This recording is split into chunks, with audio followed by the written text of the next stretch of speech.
भवाय च रुद्राय च नमः शर्वाय च पशुपतये च नमो नीलग्रीवाय च श्रीकण्ठाय च नमः प्रवर्तये च युक्तकेशाय च नमः सहस्राक्षाय च शतधन्वने च नमो गिरिजाय च शिपिभिष्टाय च नमो मेधुष्टमाय च शुभरे च नमो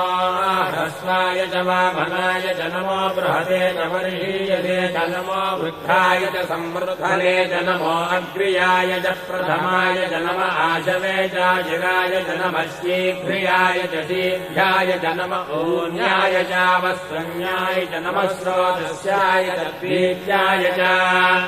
नमो